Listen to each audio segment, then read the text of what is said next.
अब जो 3 से 5 साल तक का बच्चा है, आपके अनुसार बचपन में ही बच्चे का ये पता लगाया जा सकता है कि वो बड़ा होकर क्या बनेगा, किस फील्ड का वो मास्टर है, वो किस लिए आया है इस जीवन में। बिल्कुल। तो अगर कुछ माँ बाप हैं जो उनके पास सोशल मीडिया है बट वो एंटरटेन होते रहते हैं, वहां पे चीजें देखते रहते हैं, आपसे वो कैसे आवेदन करें अगर कोई पेरेंट चाहता है कि हमारा बच्चा जो है हमें उसकी कंसल्टेशन करवानी हो जाए? ओके। तो वो आपसे कनेक्ट कैसे करेंगे सर? वो कंसल्ट कोई ऐसा सिंपल सा आसान सा सर कोई रास्ता बता दीजिए, क्योंकि लोगों के सवाल बहुत है। हाँ। लोग बहुत लोग चाहते हैं कि मैं अपने बच्चे की कंसल्टेशन देवेंद्र बलहारा से कराऊंगा, बट सर कनेक्शन नहीं है कोई। मैं असल में क्या है, मैं अमित भाई जब इस समाज वाले काम पे जब अपना इंस्टीट्यूट बंद करके चला मैं 2016 में, जब मैंने देखा कि बिना समझाए लोगों को बात नहीं बनेगी, तो मैंने अपना इंस्टीट्यूट बंद किया। उस वक्त भी मेरी जो अपॉइंटमेंट की वेटिंग थी वो 2 साल की थी, जो होरिजोन्स के नाम से, एक्सपैंडिंग होराइजन्स के नाम से थे। मतलब आज अगर मैं मतलब कोई आज पैसे जमा कराता था ना, तो 2 साल बाद उसका नंबर आता था, उस वेटिंग की लिस्ट था। फिर मैंने पढ़ाना छोड़ दिया और ये काउंसलिंग छोड़ दी। शुरू से ही मैंने परमात्मा से, कुदरत से एक प्रॉमिस किया था कि मैं अपनी लग्जरी के लिए कभी भी काम नहीं करूंगा, मैं केवल जितनी मुझे जरूरत होगी मैं उतना ही काम करूंगा। तो इसलिए बहुत लिमिटेड लोगों से मैं मिलता हूं। मैं महीने में 4 ही लोगों से मिलता हूं। ओके। उसके बाद बाकी को लाइन में लगना पड़ता है पीछे, मान लीजिए। तो और मतलब उसमें भी क्या रहता है कि 4 लोगों से भी इसलिए मिल रहा हूँ, अभी 6 कर दूंगा आने वाले टाइम में, क्योंकि बेटे का मुझे इंटरनेशनल उसकी ट्रेनिंग करवानी है। अब मेरा बेटा इंटरनेशनल मतलब प्लेयर है लॉन टेनिस का। तो महीने का जो एक्सपेंसेस हमारा पूरा रहता है वो काफी रहता है बेसिकली जी। तो अब जब इंटरनेशनल हो जाएगा तो और ज्यादा बढ़ जाएगा। वो काफी महंगा गेम भी, सबसे महंगा गेमों में से एक है। तो मेरा नियम है कि मैं समाज का पैसा घर नहीं लेकर जाऊंगा और परिवार के हिस्से का पैसा समाज पे नहीं लगाऊंगा। ठीक है। यदि परिवार के हिस्से का पैसा मैंने समाज पे लगा दिया तो फिर मैं समाज से वसूली करने लग जाऊंगा। ये फेयर है सर। तो मैं वो वसूली नहीं करना चाहता। मैं जो काम करना चाहता हूँ ईमानदारी से करना चाहता हूँ। तो अगर मैं समाज में लगाऊंगा भी, अगर मैं मोर्चे में पैसा अपनी जेब से लगाता भी हूं, तो मैं पूरी टीम को बताता हूं ये उधार है मेरा, ये दान नहीं है मोर्चे में। क्योंकि मैं अपना पूरा टैलेंट दे रहा हूं, मैं अपना पूरा दिन दे रहा हूं, रात दे रहा हूं, दिमाग दे रहा हूं, स्किल दे रहा हूं, ट्रेनिंग दे रहा हूं, सब कुछ दे रहा हूं। मैं अपना पूरे परिवार का समय भी आपको दे रहा हूं, पूरे परिवार अपने सब कुछ दे रहा हूं। मतलब मैं यहां तक कि जान देने के लिए भी निकला हुआ हूं। तो कम से कम मेरे परिवार के हिस्से का जो मैंने कमाया है, सिर्फ महीने का काम चलाने लायक, वो भी नहीं, मेरे पास कोई बचत नहीं है, मैं बैंक खाता ऑपरेट नहीं करता कभी भी, मतलब बैंक खाता ऑपरेट नहीं करता हूं। मेरे पास मेरे सैलरी अकाउंट है उसी टाइम का, नौकरी के टाइम का ही, वो उसमें कभी बिल जमा कराने के लिए, ऐसा करने के लिए जमा होता है पैसा, या पत्नी को किसी से मतलब अपने जो जैसे वो छोटा मोटा काम करती है उससे जो पेमेंट आनी होती है वो मंगवा लेती है ऑनलाइन, जिसको मंगाना, नहीं तो कैश में ही हम लोग डील करते हैं। कैश में भी हमारा नियम है कि हमारे पास मतलब मेरे घर में ताला भी नहीं होता है, क्योंकि हमारे घर में कुछ चोरी करने लायक नहीं। डाइनिंग टेबल हमारे घर में नहीं है, टीवी हमारे घर में नहीं है, कोई सोफा सेट हमारे घर में नहीं है, कुछ भी दिखाने की एक भी आइटम नहीं है। बहुत सीधी सी जिंदगी में जीता हूं। और नियम यह है कि ना तो पैसा जोड़ूंगा अपनी जिंदगी में, कभी भी सेविंग करूंगा, ना ही मकान बनाऊंगा, क्योंकि मेरे पिताजी ने मेरा एक मकान गांव में बना के रखा हुआ है। पत्नी ने एक बार मकान बनाने को बोला था, तो मैंने बोला था देखो अब हमें वो सारा बेचना पड़ेगा, गांव वाला, वो बेच करके सब कुछ अपनी जड़ें काट करके तुम्हें शहर में अगर उगना है तो वो देख लो, अदरवाइज गांव जैसा पोषण कहीं और नहीं मिल सकता है। ये सच है। और अगर गांव में अपना मकान है तो हमें शहर में मकान बनाने की जरूरत नहीं है। बहुत से बेवकूफ लोगों ने बनाए हुए हैं, किराए पे रहेंगे आराम से, कोई टेंशन नहीं है। और वो बोले कि अपना होना चाहिए। मैंने कहा देखो कुदरत का एक नियम है, उसने इस धरती पर मौजूद प्रत्येक जीव की जरूरत का दिया हुआ है, लालच का नहीं। अगर हमारे पास हमारी जरूरत एक मकान की है और हमारे पास एक प्लॉट भी अगर एक्स्ट्रा है, तो इसका मतलब मैं किसी और के हिस्से का खा रहा हूं। मैं ये पाप नहीं करूंगा। तो मैं एक ही मकान रहेगा जिंदगी भर, अगर कहीं और रहने की जगह नहीं मिलेगी तो वहां जाकर के रह सके, ताकि अदरवाइज जहां रहेंगे, जहां हम है वहीं हमारा परिवार, वहीं हमारा घर। तो मैं कभी घर नहीं बनाऊंगा, सेविंग्स नहीं, मेरे पास कोई सेविंग्स नहीं है। अगर आज हमारे घर में कोई इमरजेंसी आ जाए, मेरे पास कुछ भी सेविंग नहीं है, मतलब कुछ भी। तो मतलब जीरो सेविंग पे मैं चलता हूं। डॉक्टर देवेंद्र बलहारा ये बोल रहे हैं कि ना मेरे पास कोई बैंक अकाउंट है, ना बैंक अकाउंट है, मेरे पास कोई सेविंग्स है। मेरे पास बैंक अकाउंट है, 2014 से मैंने ऑपरेट नहीं किया। मैंने ये बोला आज तक 2014 के बाद कोई व्यक्ति बता दे कि देवेंद्र बल्हारा या देवेंद्र कुमार के नाम का कोई बैंक अकाउंट मैंने उसे कहा हो कि तुम इसमें जमा कर दो।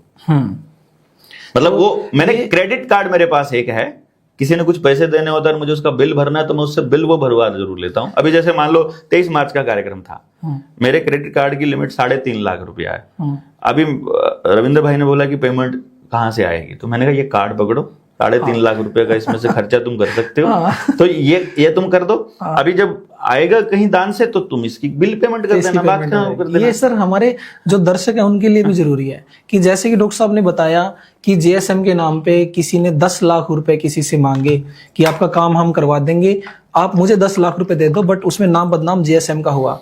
तो डॉक्टर साहब क्लियरली बता रहे हैं कि मेरा अपना फिलहाल कोई एक्टिव बैंक अकाउंट नहीं है। नहीं, एक्टिव बैंक अकाउंट है, आप मैं उसमें कभी पैसा नहीं लेता हूं। पैसा नहीं लेते। जनता सरकार मोर्चा का जो अकाउंट है, जो पैसा आता है, जो दान का पैसा आता है, वो जागरूक समाज मंच संस्था के नाम से हमने एक सोसाइटी बनाई हुई है जी। मतलब वो इसलिए कि उसका नाम जेएसएम से मिलता जुलता है, जेएसएम जागरूक समाज मंच। जस्ट बस मतलब उसमें है कि सिर्फ वो दान लेने के लिए बनाया, दान लेने के लिए बनाया, और कुछ नहीं उसका पर्पज है। कि मान लो हमने किताब बेचनी है, अगर हमारी किताब जो रुपए वाली है उसका भी पैसा हम उसी में मंगाते हैं अगर ऑनलाइन मंगाना होता है। अदरवाइज किसी से हम काम निकालने का पैसा नहीं लेते हैं। हम लोग अगर आपका काम करते हैं, मान लो बैंक का आवेदन का भी पैसा अगर हम आपसे लेते हैं तो वो भी आपसे दान के रूप में लेते हैं कि भाई हम ये काम करवाने का पैसा नहीं है, आपका आवेदन बनाने की कोई फीस नहीं है। कोई fake social media Facebook account है, फेक किसी ने इंस्टाग्राम बना ली, वहां पे पैसे अगर कोई मांग रहा है भाई उसमें तो भाई हम क्या ही कर सकते हैं, करेंगे। बल्कि यहां तक भी एक बात का भी ध्यान रखिएगा, मान लीजिए हमारी कोई फोटो लगा के उस पर क्यूआर कोड स्कैन लगा दे और बोले कि इसमें पैसे भेज दो। क्यूआर कोड की जैसे मैंने कुछ वीडियोस अभी डाली थी अपने चैनल पर, तो भाई जागरूक समाज मंच संस्था के नाम से कुछ आता है, वही हमारा ऑफिशियल मतलब दान की अभी जगह है। इसके अलावा कुछ होगा तो निडर इंडिया चैनल पर मेरी वो वीडियो पड़ी होगी कि हमें अगर किसी को सहयोग करना है तो वो अकाउंट नंबर क्या है, बल्कि उसकी एक स्पेशल वीडियो में निडर इंडिया पे डालूंगा, उसकी प्लेलिस्ट में मिल जाएगी। हमसे जुड़ने के लिए एक बना दूंगा, ट्रेनिंग करने के लिए एक बना दूंगा और ये बना दूंगा। तो वो जो आपका सवाल था कि किसी को अपने बच्चे की कंसल्टेंसी अगर मुझसे करवानी है, पहला नियम ये है कि मेरी कंसल्टेंसी की फीस 1.5 लाख रुपया है। ठीक है। दूसरा नियम मेरा ये है कि मैं गांव से किसी की कंसल्टेंसी करना नहीं चाहता। उसका कारण यह है कि जो मैं बच्चे के बारे में बताऊंगा कि इसके पास ये टैलेंट है, वो टैलेंट निखारने का गांव में कोई प्रोविजन अवेलेबल नहीं किया समाज ने। ये मेरी गलती या उस बच्चे की गलती नहीं है, तो वो पैसा आपका वेस्ट हो जाएगा। यदि आप उसके ऊपर मेहनत कर सकते हैं तो फायदा है मेरे पास आने का। तीसरा मेरा नियम यह है कि ये पैसा आपको एडवांस में जमा कराना पड़ता है, अपॉइंटमेंट की फीस है ये, लेकिन तब तक नॉन रिफंडेबल है जब तक आप काउंसलिंग करवा नहीं लेते। जब आपने काउंसलिंग करवा ली, मान लीजिए आपको लगे कि ये 1.5 लाख रुपया ज्यादा है, मान लीजिए आपको लगे यार पैसे तो इतने ले लिए और मतलब बताया तो या कुछ है नहीं, मेरे तो काम की बात भी नहीं बताई इसने, ऐसा भी हो सकता है। या फिर ये तो ऐसा बता दिया यार, जैसे वो पंडित जी बताते हैं कि भाई तू कमाता बहुत है तेरा बचता नहीं, या तू सबका करता है तेरा कोई नहीं करता, इस टाइप की जर्नल सी बात बता दी, ज्योतिष शास्त्र। तो मैंने कहा अगर वो ऐसा कुछ लगे तो आपको मेरे फीडबैक फॉर्म में नेगेटिव कमेंट लिखना है, और 20,000 रुपया छोड़ के बाकी सारा पैसा मैं साथ के साथ वापस दे दूंगा। ठीक है। मतलब मुझे किसी का पैसा, मैं पैसे के लिए काम नहीं कर रहा, ये बिल्कुल सीधी सी बात है, ये बहुत स्पष्ट रहता है। ये तो है अगर किसी को मेरे से काउंसलिंग करवानी है। किसी को पैसे बहुत ज्यादा लगते हैं तो हमारे पास काउंसलर्स हैं। 1,25,000 वाला काउंसलर भी है, 1 लाख वाला भी है, 50,000 वाला भी है, 25,000 वाला भी है, 20,000 वाला भी है। आपको कौन से वाले से करवानी है वो आप देख लो, जो नया लर्नर है उससे करवानी है वो देख लो। आपको इनमें से भी 20,000 भी खर्च नहीं करने हैं तो मेरी किताब लॉन्च हो रही है, वो किताब हम लोग दे रहे हैं। उस किताब में इंग्लिश और हिंदी के 2 वर्जन है, पति और पत्नी दोनों को खरीदनी पड़ेगी। किताब की कीमत हमने 21,000 रुपया रखा है। उस 21,000 रुपए में आपके बच्चे की काउंसलिंग फ्री होगी। ये कहाँ से मिलेगी बुक? ये अभी लॉन्च नहीं हुई है, 8 जुलाई को लॉन्चिंग की प्लान कर रहे हैं। 8 जुलाई, हाँ, मेरे गाँव फफड़ाना में हम लोग लॉन्च करने का प्लान कर रहे हैं। बाकी जानकारियां अपने निडर इंडिया चैनल पे हम लोग डाल देंगे। तो ये तो हो गया यहां तक। फिर आपको पैसा एक भी नहीं देना है। ओके। पैसा एक भी नहीं देना है। आप कहते हो हमें तो सब कुछ फ्री में चाहिए। ओके। तो निडर इंडिया चैनल पर मेरी एक वीडियो है कि आप एजुकेशन की ट्रेनिंग कर लीजिए।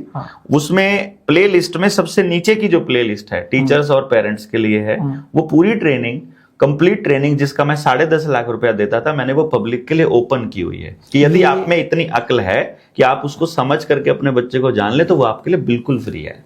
दोस्तों, जो सर बता रहे हैं कि इनकी जो वो ट्रेनिंग है जो 6 लाख रुपए में देते हैं, 10.5 लाख, 10.5 लाख रुपए में, सॉरी 10.5 लाख रुपए की ट्रेनिंग आपको YouTube पे नीडर इंडिया चैनल पे फ्री में मिल जाएगी, जिसका लिंक मैं डिस्क्रिप्शन में आपको दे दूंगा। और ये सवाल मैं सर आपसे करने वाला था कि अगर इतनी महंगी फीस है तो फिर गांव के लोग कहाँ जाएं? उसका यही जवाब है कि आप YouTube पे जाओ, पेन पेपर उठाओ, उसको ध्यान से देखो, नोट्स बनाओ और अपने पैसे बचाओ। देखिए, बात महंगे और सस्ते की नहीं है। मैं अमित भाई इसको थोड़ा सा प्रैक्टिकली सोच कर देखिए। मान लीजिए मैंने इसकी, आपके हिसाब से इसकी फीस कितनी होनी चाहिए? मतलब आपका बच्चा 10वीं क्लास में पढ़ रहा है, 13 साल हो गए पढ़ते हुए, साल का 1 लाख रुपया नॉर्मली बच्चे का पढ़ाई का खर्चा है। 10वीं तक 13 लाख रुपया आप खर्च कर चुके हो, कोचिंग वगैरह भी ऐड कर दोगे तो 15 लाख खर्च कर चुके हो। और फिर 10वीं क्लास में जाकर सोचते हो अब क्या करें? यानी आपने जो 15 लाख रुपया लगाया वो टोटल वेस्टेज हो गया। और 99% बच्चे और पेरेंट्स यही कर रहे हैं। इसका मतलब आपके 10 साल वेस्ट है, पूरे वेस्ट, टोटल वेस्ट। और अगर आपको यही 10 लाख वेस्ट किए बिना आपको 3 साल की उम्र में अगर ये चीज मिल जाए तो आप इसकी कीमत क्या लगाओगे? सबसे पहली बात तो वो 1.5 लाख रुपए, मेरे पास आज तक कोई पेरेंट ऐसा नहीं आया जिसने अपने पैसे वापस मांगे हो कि महंगी है। मैंने कहा बताओ अब आप, बोले ये तो कुछ भी नहीं पेमेंट लेते आप, बहुत थोड़ी पेमेंट है इसके। जो आपने बताया ना, मैं क्या करता हूं, मैं आपको बताता हूं।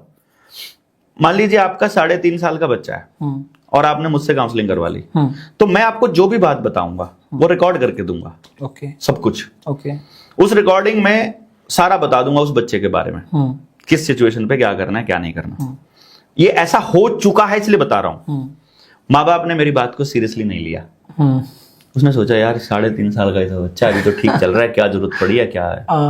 या फिर किसी तरह से किसी से मेरी बुराई सुन ली और उसने उसको मान लिया। फिर जब बच्चा बड़ा हुआ, 12-13 साल का हुआ, 14 साल का हुआ, तो उसको दिक्कतें आने लगी। और मेरे पास फोन आया पेरेंट का कि डॉक्टर साहब ये करके गड़बड़ है, हमें आपकी मदद की जरूरत है। मैंने कहा क्या हुआ? हमने आपसे 7 साल पहले 10 साल पहले काउंसलिंग कराई थी और अब हमारे को ये दिक्कत आ रही है और आपने ये कहा था कि दोबारा मिलोगे तो उसकी फीस नहीं है। ओके। मैंने कहा देखो फीस तो नहीं है, लेकिन प्रोसीजर ये फॉलो करना था कि तब से लेके अब तक टच में रहना था। कोई भी दिक्कत आती तो मुझसे बात करनी थी और जैसे मैंने बताया था वैसे उस बच्चे पर काम करना था। पर आपने काम नहीं किया। एक काम करो, मैंने आपको वो रिकॉर्डिंग दी हुई है, पढ़ी है वो? बोले हाँ पढ़ी है। मैं एक बार उसको सुन लीजिए और फिर बताइए कि आपको मतलब किस चीज की जरूरत है। उन्होंने वो रिकॉर्डिंग सुनते हैं, सुनते ही फोन आता है, सर आपने बताया हुआ है आज की सिचुएशन के बारे में, काम हो गया। उसी टाइम पे बताया हुआ है कि ये होगा, ये होगा तो इसका ये मतलब है, ये होगा तो इसका ये मतलब है। बोला आपने जो बताया ना उसी टाइम पे मैंने बता दिया। तो वो जो ट्रेनिंग है, वो जो काउंसलिंग है, उसमें मैं वो रिकॉर्ड करके देता हूं कि आपके बच्चे को मैं ये नहीं बता रहा हूं ये क्या बनेगा, मैं ये भी नहीं बता रहा हूं कि ये क्या बन सकता है ना। मैं ये बता रहा हूं ये बच्चा ये है, जैसे मैं बता रहा हूं ये कांच है, इसको इतनी हाइट से गिराओगे तो नहीं टूटेगा, लेकिन अगर इतनी हाइट से गिरा दोगे तो टूटेगा। इसका अगर तुम ये वाला सामान बनाओगे तो ये नहीं टूटेगा, चमकेगा बढ़िया एकदम फ्रेश। ये वाला काम बनाओगे तो टूट जाएगा। मैं ये बताऊं ये बच्चा ये है, ये रबड़ है, प्लास्टिक है, कांच है, लोहा है, लकड़ी है, तो इसका इस्तेमाल आप बिजली से कर सकते हो, आग से कर सकते हो, या चमकाने के लिए कर सकते हो, या दिखाने के लिए, या लड़ने के लिए। ये आपको उसकी प्रॉपर्टी देख के पता चलता है। तो मैं आपको ये बताऊंगा कि आपका बच्चा क्या है। ये पहली बात तो ये मतलब ये पेमेंट बहुत ज्यादा नहीं है। दूसरी बात मैं आप ही से सवाल पूछ लेता हूं एक पेरेंट होने के नाते, आपके हिसाब से इस ट्रेनिंग की कितनी, इस काउंसलिंग की कितनी फीस होनी चाहिए? मान लो मैं लेमैन, आप अपने हिसाब से भी मत बताओ, समझ के हिसाब से मत बताओ, आप ये बताओ कि गांव का कोई ऐसे ही चलता फिरता आदमी ये कह दे कि इसकी तो इतनी फीस होनी चाहिए, आप बताओ कितनी होनी चाहिए? सर देखिए, माँ बाप बच्चे को पैदा करता है, उसका जीवन बनाता है शिक्षक, और शिक्षक भी आज हमारे ये हाल है शिक्षा का, शिक्षक नहीं है या तो नौकर है, बिजनेसमैन, उनको पता ही नहीं है। वो उनको जो सिखाया गया है वो एज इट इज आगे वो ट्रांसफर रहे हैं, बस वो मतलब कॉपी पेस्ट चल रहा है। बिल्कुल बिल्कुल। तो अगर बच्चे के पैदा होने के बाद बाकी का जीवन कोई उसका बना सकता है, उसको खुश रख तो उसकी पैसे में कोई कीमत नहीं हो सकती। फिर भी हम ये माने कि उसको रुपए में ही तोलना है। मैं ये कह दूं कि चलो भाई 10,000 में महंगी है क्या? ये महंगी है 10,000 में? नहीं सर, नहीं है ना। कुछ नहीं। मान लो मैं 10,000 भी लेना शुरू कर देता हूँ, एक बच्चे के बारे में मैं लगभग 5 से 8 घंटे बोल सकता हूँ, तो मैं दिन में कितनी काउंसलिंग कर सकता हूँ? 8 घंटे बोलने के बाद दूसरा बच्चे की काउंसलिंग करने की गुंजाइश बचेगी? नहीं बचेगी। नहीं बचेगी। मैं दिन में ज्यादा से ज्यादा एक काउंसलिंग कर सकता हूँ। एक काउंसलिंग कर सकते। महीने में कितनी? महीने में आप कितनी सर छुट्टी भी चाहिए? 25 कर दोगे, 20 कर दोगे, 30 कर सकता हूँ। मतलब मैं तो ये कह रहा हूँ कि मान लीजिए मैं एक ही 30 करता कर हूँ, दोगे, है ना, ज्यादा से ज्यादा मैं रोज कर रहा हूँ तो 30 कर सकता हूँ। बिल्कुल। लेकिन भारत में तो रोज एक न्यूजीलैंड पैदा होता है। ये बिल्कुल। इसका मतलब मेरे भरोसे पर अगर ये काउंसलिंग कोई करवाना चाहता है तो उसका आइडिया ही गलत है। आइडिया ही गलत है। इसीलिए मैंने क्या किया कि मेरे को आप मेरे समय की बढ़िया कीमत दे दो, मुझे सोचना ना पड़े अपने परिवार की तरफ कि मेरा ये काम कैसे होगा, उसके बदले में मैं आपके पूरे गांव को तैयार कर दूंगा कि आप मुझे अपने गांव का यूथ दे दो, 15 बच्चे, 20 बच्चे, 50 बच्चे, जितने मर्जी दे दो, मैं उनको सबको ट्रेंड कर दूंगा और वो अपने हर बच्चे का अपने गांव में पता कर लो और उस बच्चे के टैलेंट्स के हिसाब से 100% रोजगार देने वाले शिक्षण व्यवस्था कैसे चालू की जा सकती है, मैं आपको वो भी दे दूंगा गांव के लिए कि पूरा ब्लूप्रिंट बना करके। तो मतलब पूरा गांव अगर अपने बच्चों के लिए खुद खड़ा नहीं हो सकता तो मैंने को ठेका ले रखा है भाई, आपने कोई ठेका ले रखा है? मैं बता सकता हूं कि मेरे पास ये सौदा है, इसे ले लो, फ्री में भी मिलता है ये और पैसों में भी मिलता है, आपका जैसी गुंजाइश हो ले लो भाई। तो आपके अकॉर्डिंग ये जो ट्रेनिंग है ये कोई व्यापार नहीं है। अगर ये व्यापार होता तो आप इसकी कोई पर्टिकुलर ऐप, कोई वेबसाइट या कुछ ना कुछ ऐसा बना चुके होते। मैं बताता हूँ भाई साहब, $1 मिलियन कंपनी। अरे भाई साहब मैं बता रहा हूँ, मेरी ये कंपनी जो है ये ट्रेडमार्क है मेरा, एक्सपेंडिंग होराइजन्स। और मेरा जो बिजनेस पार्टनर है ना वो एक महाराज का बेटा है, कुंवर। ओके। हमारी जब कभी बात हुई तो मैंने उनसे कहा कि यार, वो बोला कि मुझे जो है ना तेरे इसमें बड़ा दम है और मुझे ओवरसीज इसकी ब्रांच खोलनी है, विदेश में इसकी ब्रांच खोलनी, क्योंकि मेरे पास न्यूयॉर्क, शिकागो से बहुत बच्चे आते थे। यहाँ पे मैं 1.5 लाख लेता हूँ, लेकिन कोई अगर एनआरआई आता है तो उससे 3 लाख लेता हूँ, मतलब जो मेरी फ्रेंचाइज जो फीस है अपॉइंटमेंट की। तो उसने कहा मैं बाहर ही काम करना चाहता हूँ। मैंने कहा कर लो, कोई दिक्कत नहीं है। उन्होंने मेरे साथ बिजनेस डील की और बाकायदा मेरा ऑफिशियल लीगल हमारा वो एग्रीमेंट हुआ। मैंने कहा देखो मैं इस काम को सोशल यूज करना चाहता हूँ, तुम्हें बिजनेस करना है तुम करो, लेकिन इंडिया में नहीं करोगे। इंडिया में नहीं, बाहर कर सकते हो। वो दुबई में काम करता है, शेखों के बच्चों की काउंसलिंग करता है, एक एक बच्चे के 15-15 लाख 10-10 लाख रुपए लेता है। आपसे ही सीख के गए सर? हाँ, मेरी फ्रेंचाइजी है। अच्छा। मेरा फ्रेंचाइजी मॉडल था 2016 से पहले मेरी 63 फ्रेंचाइजी थी पूरे इंडिया में, एक्सपेंडिंग होराइजन्स। हाँ, लोग काम करते थे और पैसा मेरी जेब में आता अभी था। एक्टिव है कुछ फ्रेंचाइजी? सब जीरो कर दिया मैंने। जब ये तय किया कि ये कोचिंग सेंटर इस समाज के ऊपर कोड है, उस दिन मैंने सारे फ्रेंचाइजी को जितना, मैंने कहा तुम्हारा पैसा जितना तुमने मुझे दिया था उससे ज्यादा तुम कमा चुके हो, अब तुम्हारा मेरा कोई लेना देना नहीं, अपन मार रहे हैं कांटा, तुम अपना काम इंडिपेंडेंट करो, किसी और फ्रेंचाइजी किसी से लाओ, एक्सपेंडिंग होराइजन्स की फ्रेंचाइजी नहीं मिलेगी। ओके। तो वो अपन ने एकदम जीरो। मेरे पास तो 100 बच्चों की तो फीस आई पड़ी थी। मैं 2 महीने में, मतलब मैं एक ऐसा टीचर हूं, मैं बताऊं आपको, मैं माँ बाप से लिखवा के लेता हूं कि तुमको कैसा बच्चा चाहिए, इसके दिमाग में से क्या निकालना है और क्या डालना है, कागज पे लिख के दे दो, 2 महीने में तुमको वैसा बच्चा मिल जाएगा। उसकी फीस होगी 5 लाख रुपया, एडवांस देना होगा 2 लाख, 1 महीने बाद देना होगा 3 लाख। अगर तुम्हें लगे 1 महीने में कि ये बच्चा पूरी तरह से बदलने लग रहा है तो बाकी के 3 लाख देने, नहीं देने तो 31वें दिन अपने को ले जाओ। ये मेरी कंडीशन होती थी। 100 बच्चों के 2-2 लाख रुपया एडवांस आया हुआ था जब मुझे ये बात समझ में आई। 2 करोड़ रुपया कैश पड़ा था जब हम प्लान कर रहे थे, यहाँ घर लूंगा मैं, अपनी ऑडी लूंगा मैं, ये लूंगा। और जब ये पता चला कि यार ये तो गलत काम है, जिस गांव से उठकर आया उस गांव से तो कुछ भी नहीं। अब ये पैसे वालों के लिए काम कर रहा हूँ। अभी 5 लाख रुपया कोई नॉर्मल इंसान थोड़ी दे सकता है। 2 महीने का 5 लाख कौन देगा? जिसके पास ऑलरेडी मोटा पैसा या 2 नंबर का पैसा है।